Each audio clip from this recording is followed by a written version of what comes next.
안녕하세요. 강계북교 이정입니다. 이번 시간은 3페이지의 건축물 규모에 관한 사안들을 함께 살펴보도록 하겠습니다. 여기 건축물 규모와 관련된 표현은 앞으로 관계법규 전반에 걸쳐 반복해 사용되는 용어입니다. 그래서 기본적으로 이에 관한 사안들은 살펴주셔야 됩니다. 우선 우리 주변의 건축물의 크기를 따지게 되면 흔히 건평 또는 연건평이라는 말을 자주 사용하고 있습니다. 우리 건축법에서는 건평을 건축 면적이라 표현하고 연건평을 연면적이라 표현하는데, 이는 하나의 건축물의 각 층의 바닥 면적 합계를 연면적이라 표현하고 있습니다. 그래서 연면적과 관련된 구성 요소가 하나의 건축물의 각 층의 바닥 면적 합계인데, 저 바닥 면적 합계와 건축 면적에 관한 사안들을 각각 비교해 주셔야 됩니다. 우선 건축 면적과 관련되어서는 건축물의 외벽, 외곽 기둥의 중심선으로 둘러싸인 수평 투영 면적을 건축 면적이라 표현하고 있습니다. 여기 수평 투영 면적은 하나의 건물을 하늘에서 내려다보면 2차원적인 평면도가 작성될 수 있습니다. 그것을 수평 투영 면적, 평면의 개념으로 이해해 놓습니다. 그 중에 하나의 건축물의 가장 끝에 있는 외벽, 외곽 기둥의 가운데 선으로 연결되어 있는 수평 투영 면적을 건축 면적이라 표현하고, 연 바닥 면적은 하나의 건축물의 각 층의 벽 또는 기둥의 구획 중심선으로 둘러싸인 수평 투영 면적을 바닥 면적이라 표현하게 됩니다. 그래서 건축 면적과 바닥 면적에 있어서는 각각의 개념 차이를 보시는 게 중요한 문제인데, 우리 주변에 건물 건축하게 되면 1층부터 꼭대기층까지 쭉 일직선으로 건물 올리고 있지만 가끔 이러한 돌출 형태의 구조도 존재합니다. 그러면 하늘에 내려다보면 가장 끝에 있는 외벽, 외곽 기둥이 이 부분이고, 저 가운데 선으로 둘러싸인 수평 투영 면적이 있다면 이것이 해당 건축물의 건축 면적이 되게 됩니다. 그래서 이 건축 면적은 하나의 건축물의 가장 끝에 있는 외벽, 외곽 기둥의 중심선으로 둘러싸인 수평 투영 면적을 건축 면적이라 한다. 그렇게 박여 놓습니다. 그리고 이 건물이 3계층으로 구성되었고, 만약 1층이 기둥으로 구성되어 있는 필로티 구조라고 하면, 여기 필로티라고 하는 것은 벽 없이 기둥으로만 구성되어 있는 부분을 필로티라 표현하는데, 이탈리아에서는 필로티를 기둥이라 의미하게 됩니다. 그래서 기둥은 필로티와 같은 의미로 이해해 놓으시고, 그런 기둥 중에 가장 끝에 있는 4개 기둥의 평면도를 작성하고 그 가운데 선으로 연결되어 있는 수평 투영 면적이 있다면 이를 바닥 면적이라 표현합니다. 그리고 2층을 구성하는 부분이 벽으로 구성되었다고 하면 그 벽면의 가운데 선으로 연결되어 있는 평면도를 작성할 수 있는데, 이것이 바로 2층 바닥 면적이 되게 됩니다. 건축 면적과 바닥 면적은 각자 별개의 것이다. 서로 다르죠. 그런 차이점이 발생하게 되는데, 그러한 차이점을 사람들에게 이해시키기 위해서는 어떤 구분 기준이 필요하지 않겠습니까? 그럴 때 필요한 것이 건축 면적에 대해서는 외벽, 외곽 기둥의 중심선으로 둘러싸인 수평 투영 면적이라 하고, 바닥 면적에 대해서는 하나의 건축물의 각 층, 그 각 층의 벽 또는 기둥의 구획 중심선으로 둘러싸인 수평 투영 면적이라 표현하여 저 건축 면적과 바닥 면적을 각각 구분하게 됩니다. 그래서 건축 면적에 대해서는 외벽, 외곽 기둥의 중심선이라는 말 사용하도록 되어 있으며, 여기 바닥 면적에 대해서는 하나의 건축물의 각 층에, 여기 각각이라고 하는 것은 하나하나를 말했습니다. 만약 3계층으로 구성되었다고 하면 저 3계층 각각의 바닥 면적 합을 각각의 벽 또는 기둥의 구획 중심선을 바닥 면적이라 표현합니다. 그래서 이 바닥 면적은 3개 도면을 필요로 하여 특별히 각층이라는 말을 사용하게 되고, 벽 또는 기둥의 구획, 중심선이라는 말로 바닥 면적을 설명하게 됩니다.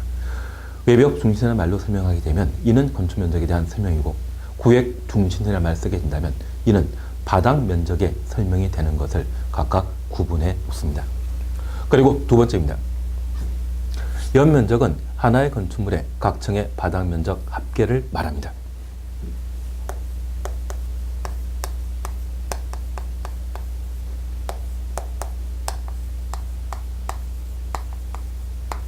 그러면 저 연면적은 건물 한 동 전체 크기에 대한 설명을 하게 되었을 때 연면적이란 용어를 사용하게 되는데, 만약 건물이 3계층으로 구성되었다면 저 3계층 하나하나 층의 바닥 면적 합계를 연면적이라 표현하게 됩니다. 그런데 이 각 층이나 말 없이 연면적은 바닥 면적 합계를 말한다, 그렇게 표현하게 되면 바로 잘못된 표현입니다. 여기 바닥 면적 합계라고 하는 것은 건물 한 동 중에 일부 분에 대한 크기를 설명하게 된다면 그때는 바닥 면적 합계라 사용하게 됩니다. 그래서 건물이 3계층으로 구성되어 있는데 만약 한 계층만 사무실 용도로 사용하게 된다면 그 사무실에 해당되는 부분에 대해 따로 크기 설명할 때 있죠. 만약 그런 경우라면 바로 바닥 면적 합계라 표현하고, 건물 한 동 전체 크기를 설명하게 된다면 그때는 연면적이라 표현합니다. 심지어 아파트 단지 같은 경우는 하나의 대지 안에 2동 이상의 건물이 존재합니다. 그러면 그 대지 안에 존재하는 모든 건물의 크기를 전부 설명하게 된다면 그때는 연면적 합계라 표현하게 됩니다. 그래서 연면적과 바닥 면적 합계, 그리고 연면적 합계 각각 차이점이 있다는 것을 다시 한번 살펴보시면서 건물 한 동 전체 크기에 대해서는 연면적이라 하고, 건물 한 동 중에 일부 부분에 대한 크기를 설명하게 된다면 그때는 바닥 면적 합계라 하며, 하나의 대지에 2동 이상의 건물이 존재할 때 전체 규모를 설명하게 된다면 그때는 연면적 합계라 표현합니다. 그래서 연면적을 바닥 면적 합계라 한다, 그런 설명하게 되면 바로 드립니다. 앞에 각층이란 말 들어가 줘야 되죠. 그리고 연면적과 관련된 특례사항으로 용적률과 관련된 사항들을 우리가 함께 봐주십니다. 다만 용적률 산정할 때 다음에 해당되는 면적은 제외한다. 가 지하층의 면적, 나 지상층의 주차용으로 사용하는 면적, 그리고 다 초고층 건물과 준초고층 건물의 피난 안전구역의 면적, 라 경사 지붕 아래 대표 공간. 그러면 용적률이란 말을 우리가 볼 수 있는데, 저 용적률과 비교되는 개념으로서 건폐율이 있습니다. 여기 건폐율은 건축 면적을 좌우하는 기준이고, 용적률은 연면적을 좌우하는 기준에 해당됩니다. 여기 건폐율이라고 하는 것은 하나의 대지에 건축주가 건물을 건축할 수 있는 비율을 건폐율이라 표현하는데, 도를 따라 여러 필지의 대지가 존재한다고 하면 그 대지 중에 대지 소유자가 건물을 건축하게 되었을 때 건물이 차지하는 비율, 이것을 건폐율이라 표현합니다. 그래서 건폐율이 50%라 했을 때 대지 면적이 100이라고 하면 그 대지 면적 중에 최대 절반 50제곱미터까지 50까지 건물 건축하게 되고, 만약 대지 면적이 200인데 건폐율이 80%라고 하면 저 200제곱미터 중에 160까지 건물을 건축할 수 있습니다. 그래서 대지 면적 중에 건축물이 차지하는 비율을 뭐란다? 건폐율이라 표현하게 됩니다. 그래서 여기 건폐율이라고 하는 것은 대지 중에 건물이 차지할 수 있는 비율을 건폐율이라 표현합니다. 그리고 용적률. 여기 용적률은 건물의 층수와 밀접한 관계를 맺고 있습니다. 그래서 건폐율이 100%라고, 용적률이 100%라고 하면 대지 면적만큼 건축할 수 있다는 이야기입니다. 그럴 때 대지 면적이 100이고 건폐율이 50%여서 건물 한 층을 50제곱미터로 하게 되면 용적률이 100%일 때 2개 층 만들 수 있죠. 반면에 대지 면적이 100이고 건폐율이 50인데 저 용적률이 200이라고 하면 각 층의 바닥 면적을 50씩 하게 되었을 때 4개 층을 이룰 수 있을 겁니다. 그래서 이 용적 차이에 따라 건물의 층수가 달라지게 되는데, 만약 단층짜리 건물과 같은 대지 면적 중에 10층짜리 건물 건축하게 되면 1층일 때보다 10층짜리 건물 건축했을 때 좀 더 많은 사람을 또는 많은 물건을 대지에 수용하고 적치할 수 있겠죠. 그래서 이 용적률이라는 것은 건물 층수와 맞물려 있는 내용으로 얼마만큼 큰 건물 건축할 수 있는지 이를 결정할 수 있는 절대적인 요인이 되는 겁니다.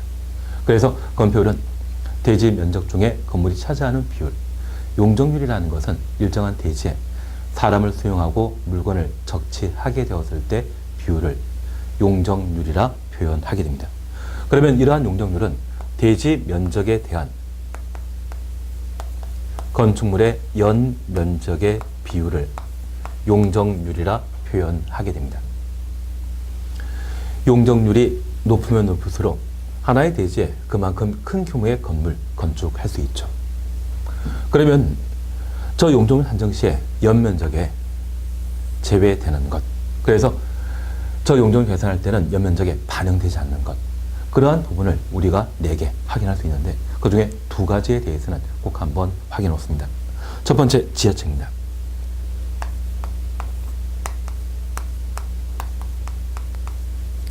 여기 지하층은 용적률 산정 시에 연면적에서 제외시키고 있습니다. 그래서 이 지하층은 과거에 남북대지 현상이 심각했을 때 방공호 기능을 하게 되었는데, 이러한 부분들을 용적률 산정 시에 연면적에 반영하게 되면 별로 쓰임새 없는 지하층 때문에 용적률을 잡아먹는 경우가 있거든요.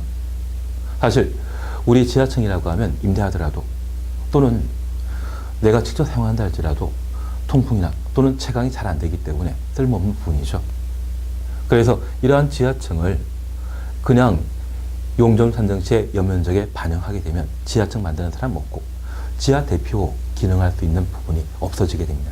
그래서 남북대치 현상의 특수한 상황 때문에 건물 건축하게 되었을 때 저 지하층 부분은 용적률 산정 시에 연면적에서 제외시키고 있습니다. 그리고 2번째, 건물 지상층에 설치하는 부속 용도의 주차장, 이러한 부분을 용적률 산정 시에 연면적에서 제외시키고 있습니다. 그러면 건물 지상층에 부속 용도의 주차장을 두게 된다면 저 주차장 만들게 되었을 때 그 부분은 연면적에 반영되는 것 아니죠. 그래서 이러한 주차장 문제를 특례 규정으로 반영함으로써 현대기아라고 하는 자동차 산업을 육성할 수 있는 근간이 되게 되었습니다. 그래서 건물 건축할 때 부속 용도의 주차장을 지상층에 두더라도 용적 산정 시에 연면적에 포함시키지 않는다면 이러한 부분들을 충분히 만든다 할지라도 건물주에게 크게 부담되는 건 아니죠. 대신 이러한 주차장 문제가 해결되다 보니 그만큼 많은 차량을 생산해서 공급할 수 있고, 그러한 것들이 현대 기아 자동차의 산업 육성, 자동차 산업과 관련된 육성 근간이 되지 않았나 싶습니다. 그래서 이러한 부분에 있어서는 용적률 산정 시에 연면적에 제외시킨다라는 것을 확인했습니다. 그리고 4번째, 층수에 관한 사안들을 함께 보십니다. 지하층은 건물 층수에 산입하지 아니한다. 사실 우리가 지나다니면서 특정 건물에 대한 이해관계가 없다고 하면 보이는 것에 대해서만 층수 계산을 할 수 있죠. 그래서 지하 몇 층 있는지 잘 모릅니다.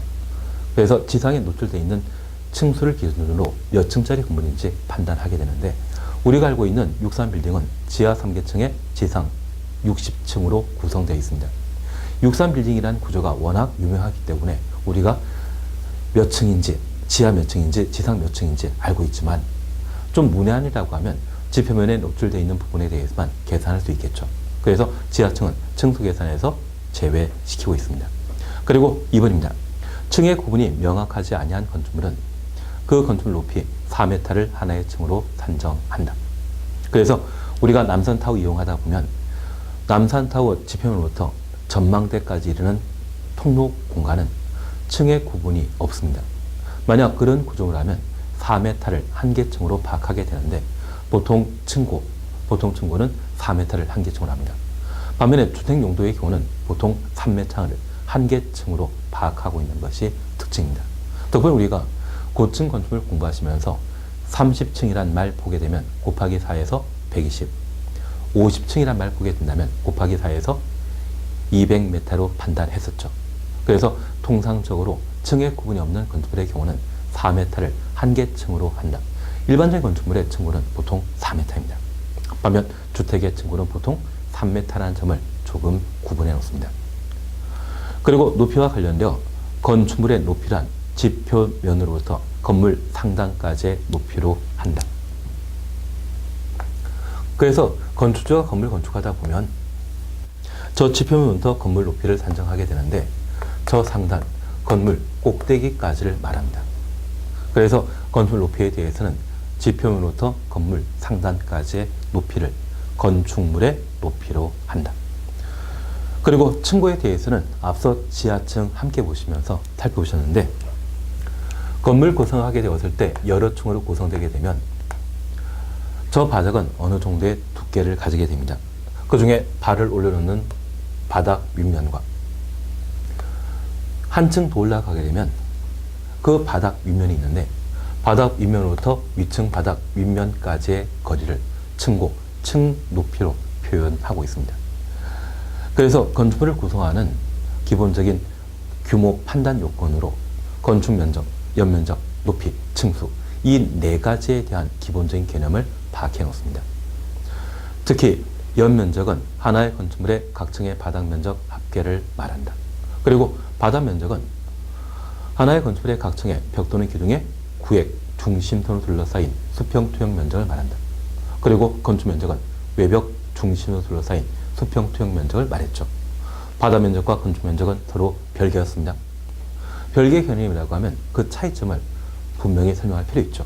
그래서 외벽 중심선을 말 쓰게 된다면 건축 면적에 관한 설명이고 구획 중심선을 말 쓰게 된다면 그때는 바닥 면적에 대한 설명으로 각각 구분해 놓습니다. 그래서 건축물의 규모에 관한 사항, 자주 시험에 출제되는 주요 사안이기 때문에 이 정도는 살펴놓습니다. 그리고 이 건축물 관련 행위 함께 살펴봅니다.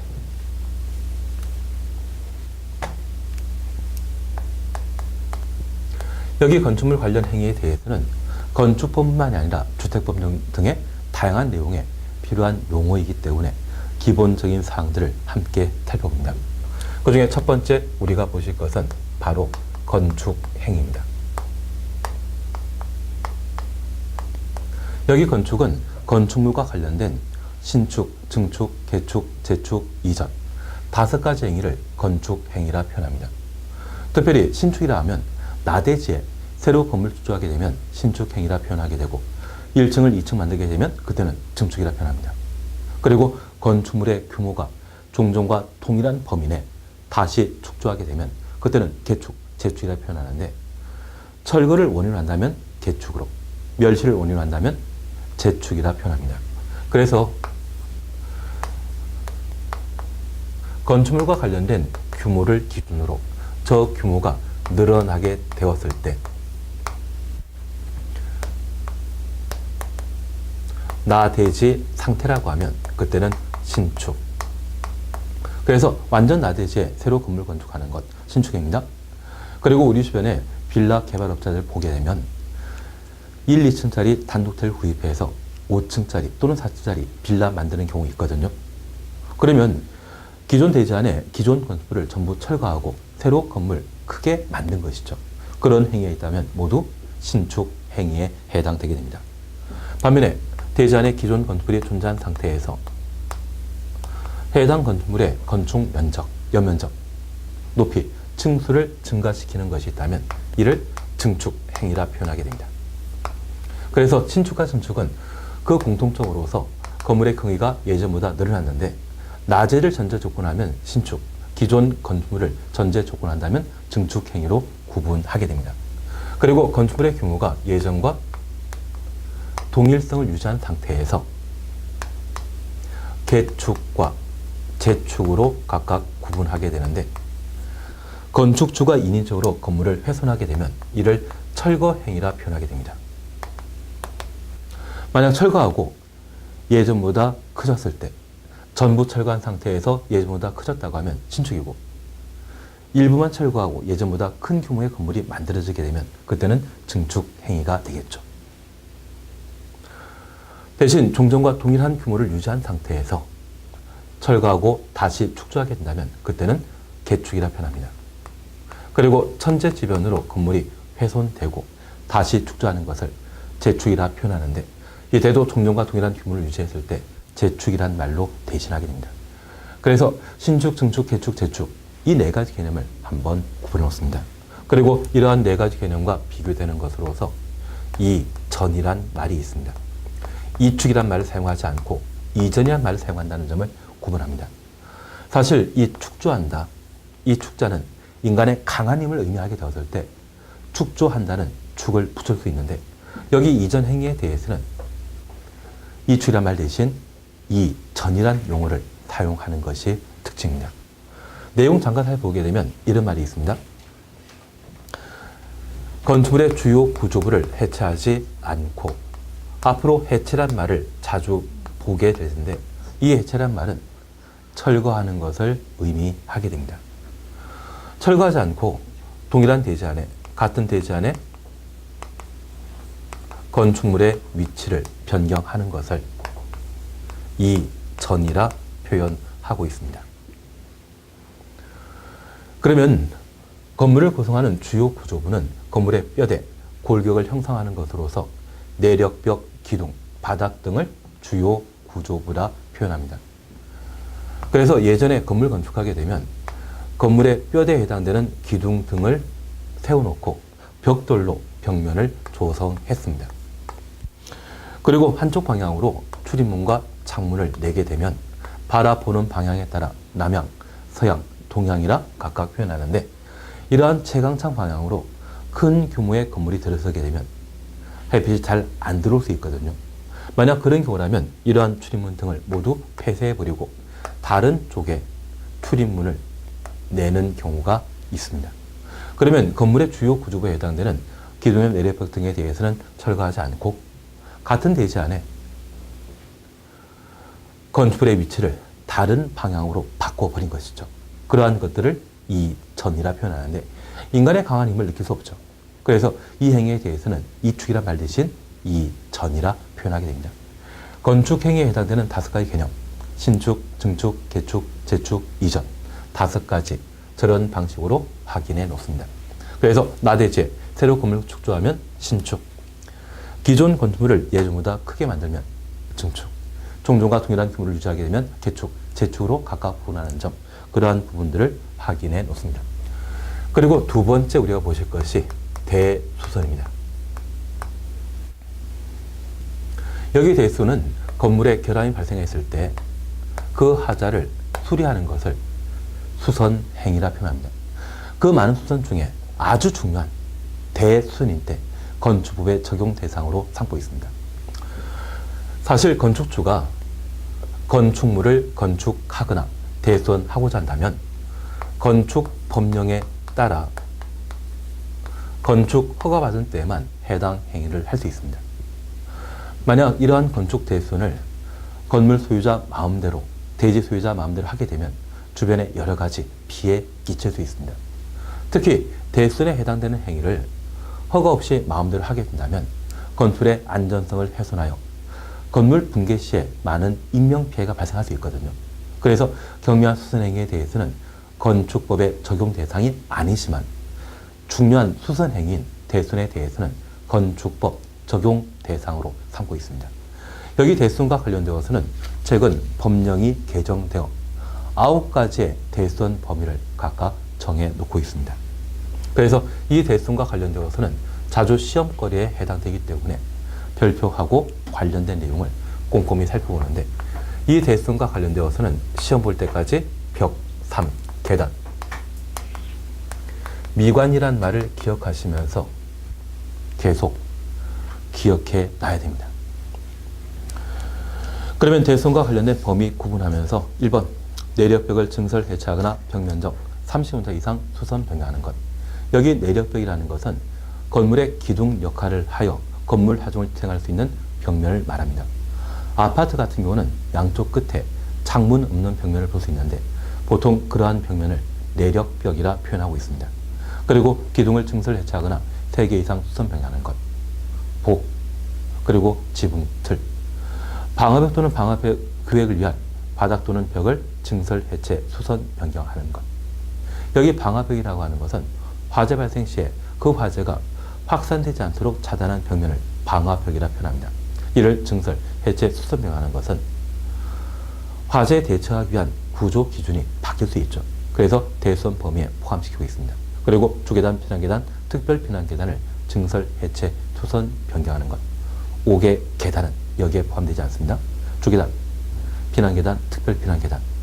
그러면 우리가 백화점 같은 큰 건물 이용하다 보면 계단이 갑종 방화문이라 불리는 철제 대문 2번 열어야만 비상 계단을 이용하는 경우가 있습니다. 그런 계단을 특별 피난 계단이라 표현하고 갑종 방화문 하나 열어야만 비상 계단을 이용하는 경우가 있는데 그러한 경우라면 피난 계단이라 표현합니다. 반면 빌라 같은 데 계단을 이용하다 보면 그런 방화문 없이 자유롭게 계단 이용할 수 있죠. 그런 형태를 주 계단이 하는데 이 3개 모두 건물 내부에 존재합니다. 반면 건물 내부에 존재하는 5개 피난 계단은 대손에 해당되지 않는다는 것 확인해 놓습니다. 그리고 미관지구간의 건설의 외부 형태 담장 변경하는 것. 이 미관지구는 보통 한옥 마을이 미관지구로 지정되게 되는데 지금 우리가 볼 수 있는 한옥을 다음 세대까지 물려주기 위해서는 한옥 계속 유지할 필요 있죠. 그래서 저 한옥을 양옥으로 바꾸는 것을 규제하고자 미관지구의 건설의 외부 형태 담장 변경을 대수선 범위에 포함시키고 있습니다. 그리고 다가구 다주택의 가구 세대 간의 경계벽을 증설, 해체, 수선 변경하는 것.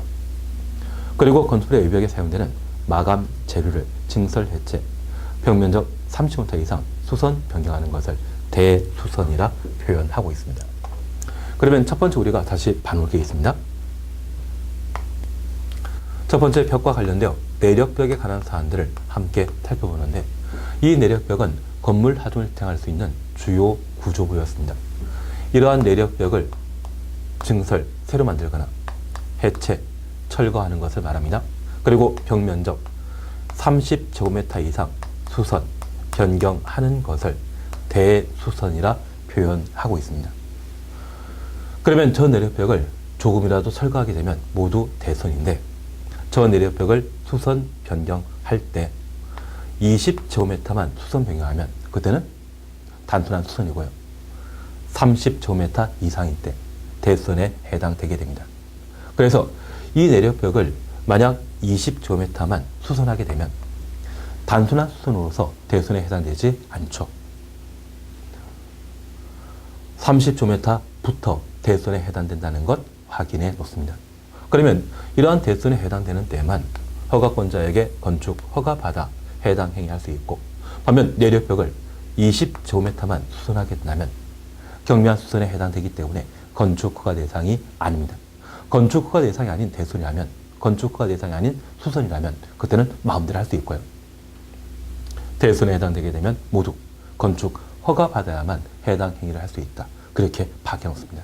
그래서 내력벽과 관련되어 수선 변경 시에만 30제곱미터 이상 대선에 해당된다는 것 확인해 놓습니다. 그리고 두 번째입니다. 방화벽과 관련되어서는 우리 시험거리가 아니기 때문에 자주 안 나오기 때문에 크게 신경 쓰지 않습니다. 그리고 두 번째, 다가구, 다세대 주택의 경계벽을 증설, 해체, 수선 변경하는 것을 대수선이라 하고 있습니다.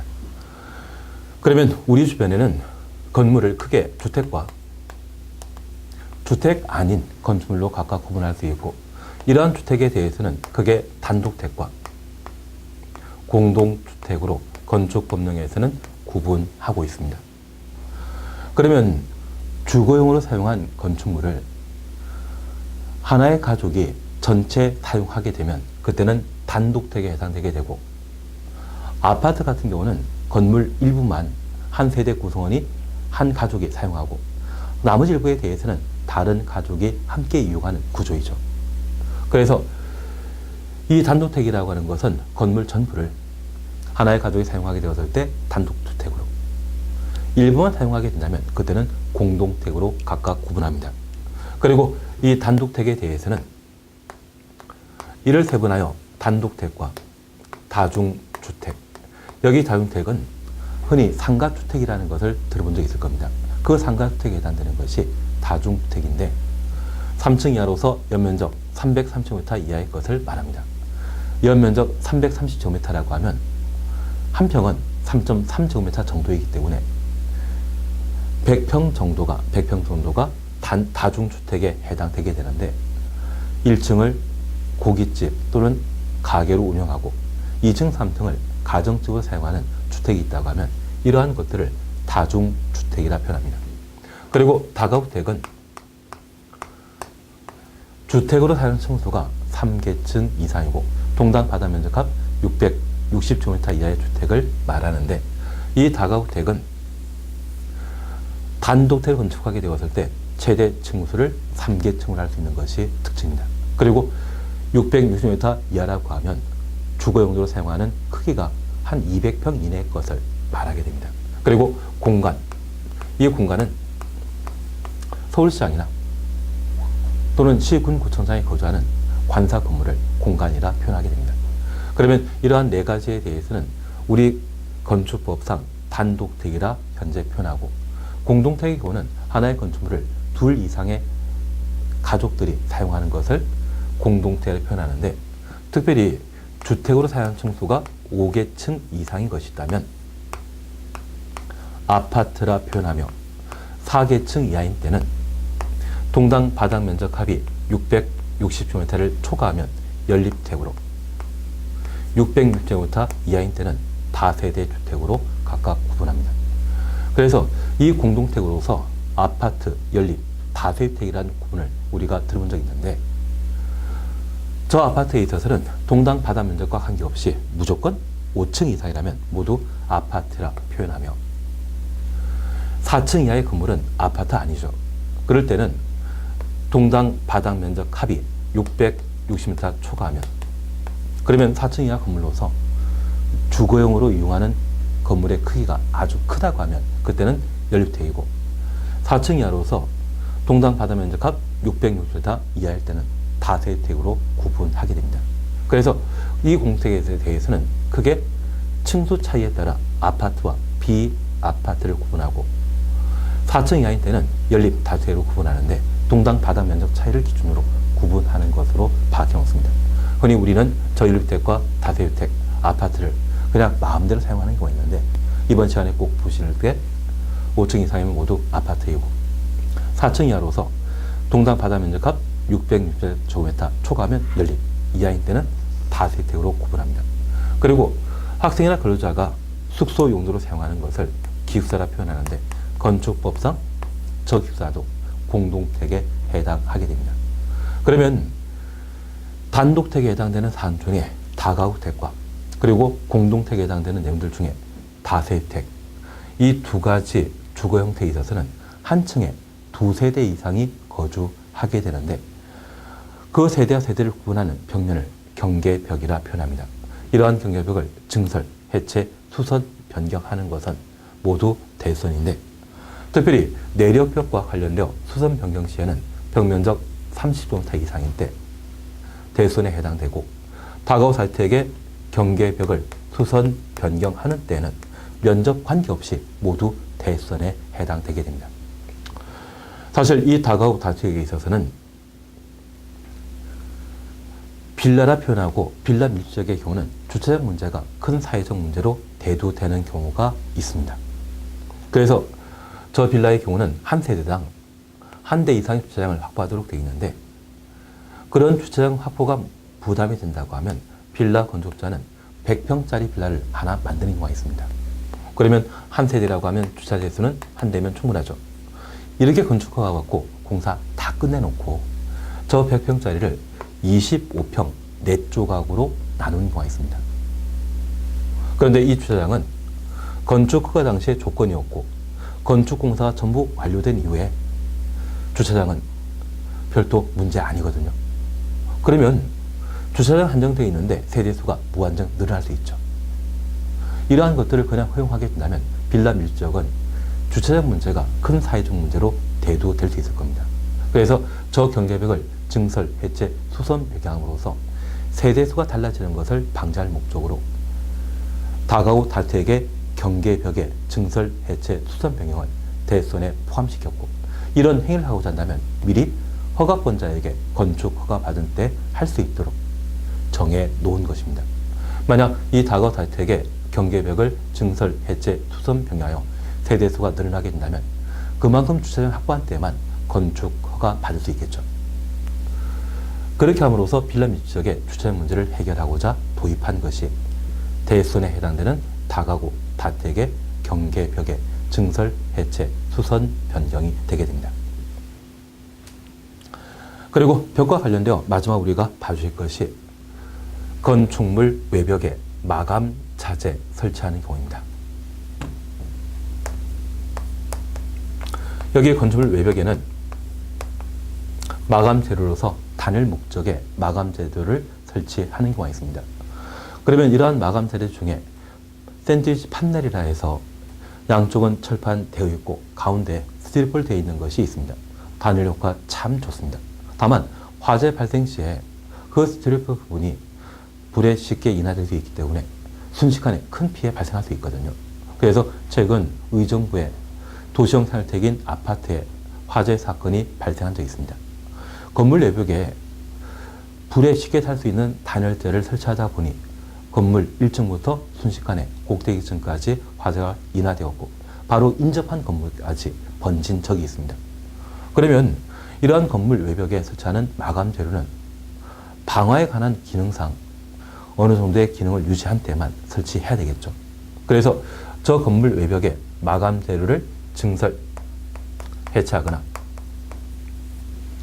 벽면적 30cm 이상 수선 변경하는 때에는 방화에 관한 문제를 해결한 때만 증설, 해체, 수선 변경을 할 수 있도록 대수원 범위에 포함시키게 된 겁니다. 그래서 저 외벽 마감 재료와 관련되어서는 의정부 도시형 생활택의 화재 사건을 기억하시면서 방화에 관한 문제 때문에 대수원 범위에 포함시킨 것으로 기억합니다. 그리고 숫자 3과 관련되어서는 기둥, 보, 지붕틀 각각 증설 해체하거나 3개 이상 수선 변경하는 때에만 대수선에 해당하게 됩니다. 그러면 저 기둥에 결함이 발생했을 때 만약 한 개 건물의 기둥을 2개 수선하면 대수선 2단이다. 아닙니다. 기둥에 대한 수선 변경 시에는 최소 몇 개 이상? 3개 이상일 때. 그리고 저 기둥 2개 수선함과 동시에 볼을 2개 수선하게 되면 대수선에 해당되지 않습니다. 여기 대수선이라는 것은 합쳐서 3개 이상이 아니라 기둥만 수선 변경 시에 3개 이상, 보만 수선 변경 시에 3개 이상인 때 대수선에 해당되는 것이죠. 그래서 건물 한 동에 기둥 2개 수선함과 동시에 볼을 2개 수선하는 것은 대수선에 해당되지 않는다라는 것을 확인해 놓습니다. 그래서 기둥, 보, 지붕 틀에 있어서 수선 변경 시에는 각각 3개 이상일 때만 대수선에 해당된다는 것을 확인해 놓습니다. 계단과 관련되어서는 크게 문제 없습니다. 그리고 미관, 지구와 관련된 사항을 함께 살펴봅니다. 여기 미관이라는 용어는 사람이 인공을 가미하여 아름답게 만들었을 때 미관이라 표현합니다. 반면에 자연의 힘에 의해 아름답게 조성되었다면 그때는 경관이라 표현하게 됩니다. 그래서 우리 호주의 오페라하우스 사진을 보게 되면 주변의 건물이 잘 정돈되어 있다는 느낌 가지시죠? 사람이 인공을 가미하여 만든 것이기 때문에 그때는 미관이라 표현합니다. 그러면 건물이 대표적인 미관의 대상인데 조선시대부터 물려받은 건물 중에 한옥마을이라는 곳이 대표적인 미관지구로 지정되게 됩니다. 그러면 저 미관지구 안에 건축물의 외부 형태를 변경하거나 담장을 변경하는 것은 대수선에 해당한다. 그러면 우리 이렇게 잠깐 구분해 놓습니다. 최근 구파발 뉴타운 사업을 시행하면서 아파트 단지와 그리고 그 구파발 뉴타운 한켠에는 한옥 마을을 조성했습니다. 그런데 30평짜리 아파트라고 하면 그 그때 분양 가격이 한 4억 2천 정도 되었고요. 저 32평짜리 한옥이라고 하면 그 분양 가격이 8억 정도였는데 나라에서 한 3억 정도 보조금이 지급되었다고 하더라고요. 사실 아파트와 달리 이 한옥은 목구조로 구성되어 있고 그런 나무를 잘 다룰 수 있는 장인들 불러야만 저 한옥 만들 수 있죠.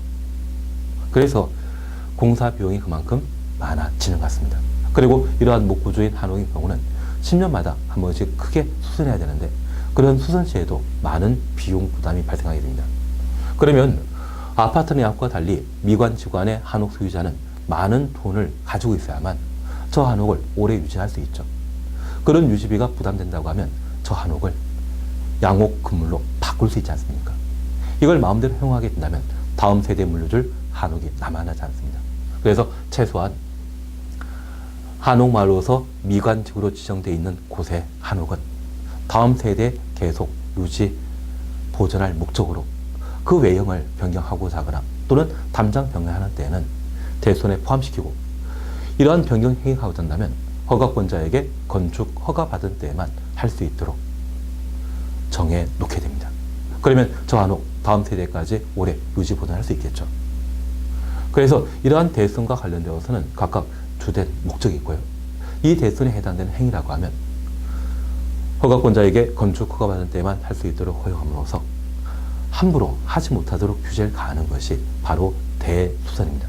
다만 이 대손에 해당되지 않는 행위라고 하면 그때는 허가 없이 마음대로 할 수 있죠. 그래서 우리가 늘상 기억해 주실 것으로 내력벽, 수선 변경 시에는 벽면적 30제곱미터 이상부터 대손에 해당되고 외벽 마감 자재, 수선 변경 시에 30제곱미터 이상일 때 대손에 해당됩니다.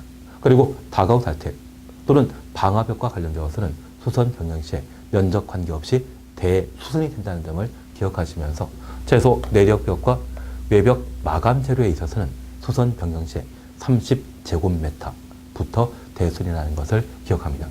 숫자 3과 관련되어서는 기둥, 보, 지붕들, 수선 변경 시에 3개 이상일 때 대손이라는 것 기억하시고 앞으로 미관지구란 말 보게 되면 이 미관지구는 한옥마을을 의미하는 것으로 기억해 놓는다면 대손과 관련된 문제가 어떤 형태로 나오더라도 쉽게 문제를 해결할 수 있을 겁니다. 그래서 여기 대손과 관련된 사항 저렇게 살펴놓습니다. 그리고 3번 리모델링입니다. 리모델링이란 건축물의 노화를 억제하거나 기능을 향상하기 위하여 대수선하거나 일부 증축하는 행위를 말하는데 가끔 건물이 노화되게 된다면 완전 철거하고 새로 건물을 건축하는 경우가 있습니다. 그러한 형태는 건축 자원을 낭비하는 형태도 발생할 수 있기 때문에 단순히 기능을 회복하거나 또는 노화를 억제하기 위한 사업으로서 리모델링이라는 것을 우리 건축부에 도입하게 되었습니다. 그리고 4번 유지 관리입니다. 건축물의 소유자 관리자가 사용 승인된 사용 승인 동원해 놓습니다. 건축의 대지 등을 지속적으로 유지하기 위하여 멸실될 때까지 멸실 동원해 놓습니다. 관리하는 것을 말한다. 우리 건축부에서는 새로 건축물을 건축하는 과정에 대해서만 다루는 것이 아니라 건축 공사가 완료되고 이후 그 건축물이 훼손될 때까지 사용하는 것도 건축 법령에 포함시키고 있습니다. 그래서 우리 건축부에서는 공사 중인 건축이라는 말을 쓰게 된다고 하면 저 공사 중인 것은 건축 허가 받은 때 공사할 수 있죠. 그리고 그러한 공사가 끝나는 때 사용 승인 받은 때까지를 공사 중이라 하고 반면 사용 승인 받은 이후에 저 건물이 멸실될 때까지는 유지, 관리라 표현하게 됩니다. 다만 공사 중인 건축물에 있어서는 각종 결함 또는 문제가 발생했을 때 현재 공사 담당하는 건축주가 그 문제 해결해야 되고 사용 승인 받은 이후 멸실될 때까지 저 건축물에 각종 문제가 발생하게 되면 건물 소유자가 관리해야 되죠. 그래서 사용 중인 건축물에 발생한 문제에 대해서는 건물 소유자, 관리자가 해결한다. 그런 개념에서 유지관리라는 말을 사용하게 됩니다. 그러면 저 유지관리는 사용 승인 받은 때부터 언제까지 멸실될 때까지 관리하는 것을 유지관리라 표현하는데 저 멸실과 철거란 말을 조금 구분하시면서 유지관리 범위를 파악해 놓습니다. 그래서 공사 중인 건축물과 사용 중인 건축물, 저 사용 중인 건축물일 때는 유지관리라는 말을 사용하고 있습니다. 그 시기는 사용 승인 받은 때부터 언제까지? 멸실될 때까지를 유지관리라 한다. 이번 시간에는 건축물 관련 행위 등에 관한 사안들을 함께 살펴보셨습니다. 계속 건축법 또는 다른 법령에서 반복되는 용어이기 때문에 이 기본 개념을 파악하셔야만 다른 부분도 조금 쉽게 이해할 수 있을 겁니다. 그래서 건축물 관련 행위 꼼꼼하게 살펴놓습니다. 이번 시간 여기까지 함께 하시고 다음 시간에는 건축 허가편을 함께 살펴보도록 하겠습니다. 수고하셨습니다.